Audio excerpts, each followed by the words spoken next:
नमस्कार प्यारे साथियों।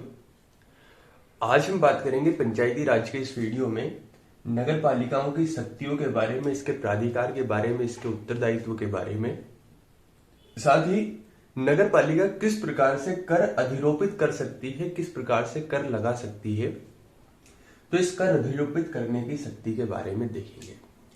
मेरे प्यारे साथियों, यहां से केवल प्रश्न अधिकांश जो बनेगा वो पूछा जाएगा कि किस आर्टिकल में इनके बारे में उल्लेख किया गया है, किस आर्टिकल में बताया गया है कि नगर पालिका को कर अधिरोपित करने की शक्ति है, और किस आर्टिकल में बताया गया है कि नगर पालिकाओं की क्या शक्तियां है, क्या प्राधिकार है, क्या उत्तरदायित्व है। बहरहाल हम ज्यादा समय नहीं गवाते हैं, छोटा सा वीडियो है, लेकिन यहाँ के कुछ शब्द हैं उन्हें आप समझ लीजिए, क्योंकि हो सकता है पंचायती राज में अगर काम नहीं आएंगे तो जो जीएस वाला पोर्शन है आपका, जहां से आपके 20 नंबर के प्रश्न बनते हैं, वहां पर भी ये काम आ सकता है।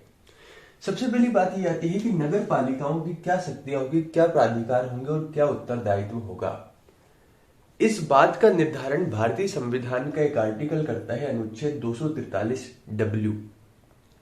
सीधा प्रश्न पूछा जाएगा कि भारतीय संविधान का आर्टिकल 243W किस संबंध में प्रावधान करता है। तो आपको ध्यान रखना है, नगर पालिकाओं की शक्तियों के बारे में बताता है कि नगर पालिकाओं की क्या शक्तियां होंगी, इसके पास कौन कौन से प्राधिकार यानी अधिकार होंगे और इसके क्या क्या उत्तरदायित्व होंगे। यहां तक क्लियर है।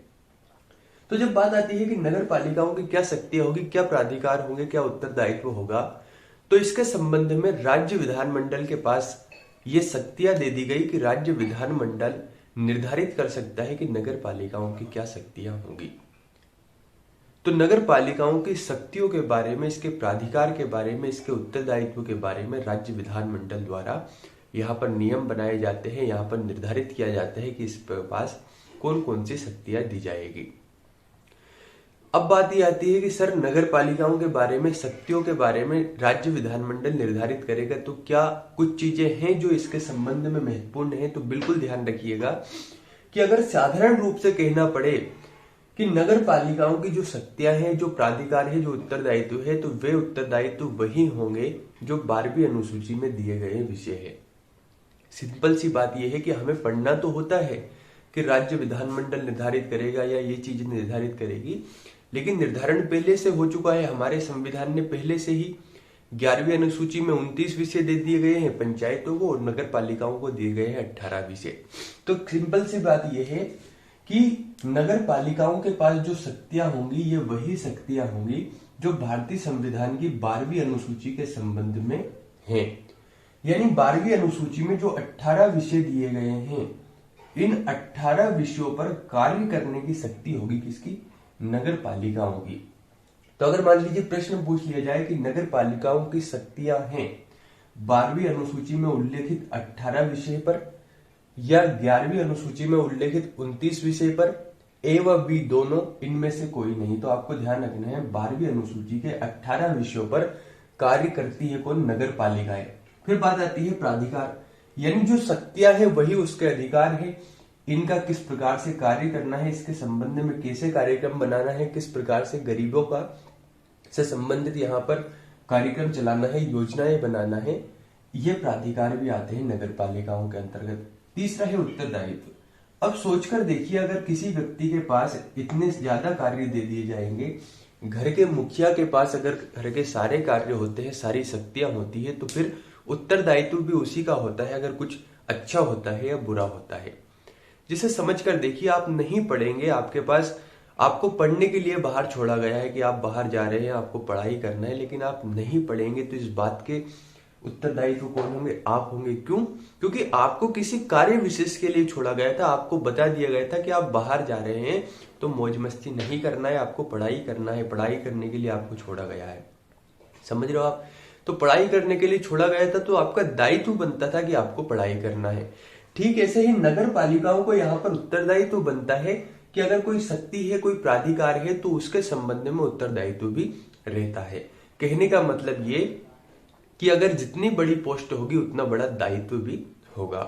तो कहने का मतलब नगर पालिकाओं की शक्तियां, प्राधिकार, उत्तरदायित्व के संबंध में भारतीय संविधान का आर्टिकल 243W बहुत महत्वपूर्ण आर्टिकल है। ध्यान रखना कि किसमें नगर पालिकाओं की शक्तियां, प्राधिकार तथा उत्तरदायित्व दिए गए हैं, तो आर्टिकल 243W।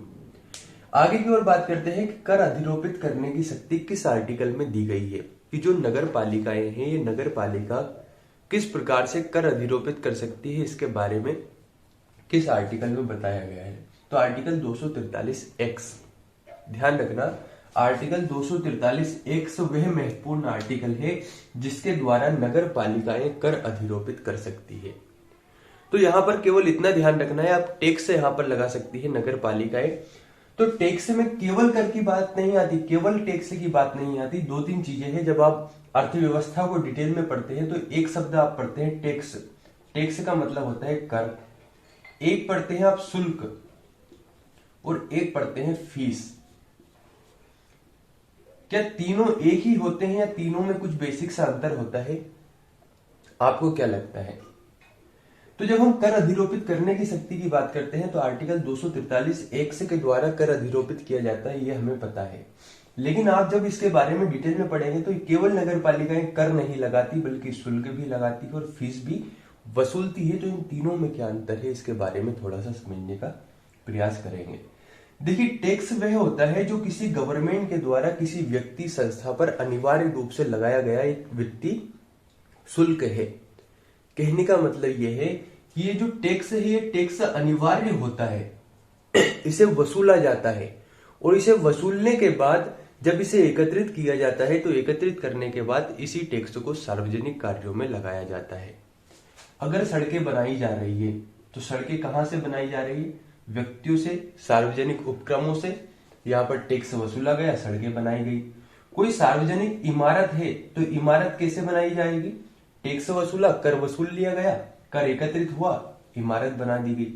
कहने का मतलब गवर्नमेंट द्वारा किसी व्यक्ति या किसी उपक्रम पर या किसी सार्वजनिक उपक्रम पर लगाया गया एक अनिवार्य जो शुल्क है। आप सभी जानते हैं बहुत सारे लोग टैक्स भरते हैं, आप हम लोग टैक्स अगर भरते हैं तो वे टैक्स गवर्नमेंट के पास जाएगा। गवर्नमेंट जब बहुत सारा धन एकत्रित हो जाती है तो उसी पैसे को किसी कार्य में लगाती है। तो कहने का मतलब टैक्स सरकार के द्वारा लगाया गया एक अनिवार्य कर है जिसके द्वारा क्या होता है, जब ये एकत्रित होता है तो सार्वजनिक कार्यों में इसे लगाया जाता है। सड़कें बनाई जाती है, इमारतें बनाई जाती है, रेलवे लाइन बिछाई जाती है, जो भी कार्य हो सकता है वो कार्य किया जाता है। ये तो हो गया कर। तो फिर शुल्क और फीस में क्या अंतर है? शुल्क और फीस में माइनर सा अंतर है जो आप यहां पर देख सकते हैं। जो शुल्क लगाया जाता है ये शुल्क लगाया जाता है किसी व्यक्ति विशेष पर। इसके पीछे क्या कारण है, क्यों लगाया जाता है, क्या चीजें है, देखिए समझने का प्रयास कीजिए। कर क्या है? अनिवार्य रूप से वित्तीय करता हर व्यक्ति पर लगाया जाता है जो इसके दायरे हैं कि हाँ इतनी इनकम होनी चाहिए, क्या क्या चीजें हैं, अगर वे आपके पास है तो आप पर टैक्स लगाया जाएगा। लेकिन फिर शुल्क क्या है? तो शुल्क का मतलब ये होता है, जैसे मान लीजिए अगर आप हेलमेट नहीं पहन रहे हैं, हेलमेट पहनकर या नहीं पहनकर अगर आप गाड़ी चला रहे हैं तो सीधी सी बात यह है कि ये नियम के विरुद्ध आप काम कर रहे हैं। आपको पता है कि हेलमेट चलाकर गाड़ी चलाना बेहतर है और ये नियम भी है तो हमें हेलमेट पहनना चाहिए। आप गए, आप हेलमेट नहीं पहन रहे थे, आपको पकड़ा गया और आपका चालान पहुंचाया गया या आपके घर पर आपका चालान आ गया। तो ये जो चालान आया ये है शुल्क। क्यों?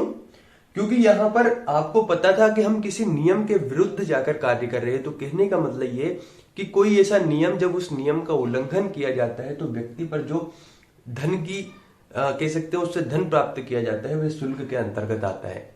आपको पता था कि अगर मैं कहीं शहर जा रहा हूं, कहीं बाहर जा रहा हूं तो मुझे हेलमेट पहनकर जाना पड़ेगा। आप नियम के विरुद्ध चले, आपने हेलमेट नहीं पहना तो फिर आपका चालान आना यहाँ पर निश्चित है। तो जो पैसा आपसे वसूला गया वह पैसा शुल्क के अंतर्गत आता है। क्यों?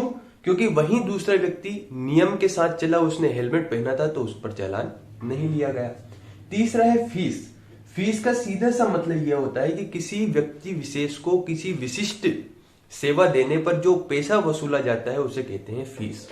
जैसे मान लीजिए जब शिक्षक आपसे आपके कोचिंग की फीस लेता है तो वो किसके अंतर्गत आ रही है? वो फीस के अंतर्गत आ रही है। क्यों? क्योंकि शिक्षक के द्वारा आपको कोई विशिष्ट सेवा दी जा रही है, आपको किसी विषय का यहाँ पर ज्ञान दिया जा रहा है, एक विशिष्ट सेवा दी जा रही है। ऐसा तो नहीं है ना कि ये फीस आपके पड़ोसी से वसूल ली जाएगी, नहीं। आपसे वसूली जाएगी। क्यों? क्योंकि आपको वह सेवा दे रहा है, कोई विशिष्ट सेवा आपको दे रहा है। तो तीनों में ये माइनर सा अंतर है, इसको समझना है। हालांकि पंचायती राज में ये नहीं पूछा जाएगा, लेकिन आपको नॉलेज होना चाहिए। अगर जीएस में आपसे ये प्रश्न पूछ लिया जाए कर शुल्क व फीस में माइनर सा अंतर क्या है, तो फिर आपका क्वेश्चन सही होना चाहिए। हमें पंचायती राज नहीं पढ़ना है, हमें पंचायती राज तो पढ़ना ही है, इसके साथ अन्य चीजों को भी डिटेल में देखना है। तो प्यारे साथियों, आज हमने बात की नगर पालिकाओं की शक्तियों, प्राधिकार, उत्तरदायित्व के बारे में। आर्टिकल 243W कर अधिरोपित करने की शक्ति, आर्टिकल 243X। पहली बार चैनल पर आए हैं तो चैनल को लाइक सब्सक्राइब करना ना भूलें, बेल आइकन जरूर दबाएं। साथ ही प्लेलिस्ट पर जाकर आपको शुरुआत से लेकर अभी तक की क्लासेस देखना है, तभी आप चीजों को रिलेट कर पाएंगे, अच्छे से समझ पाएंगे। बहुत बहुत धन्यवाद।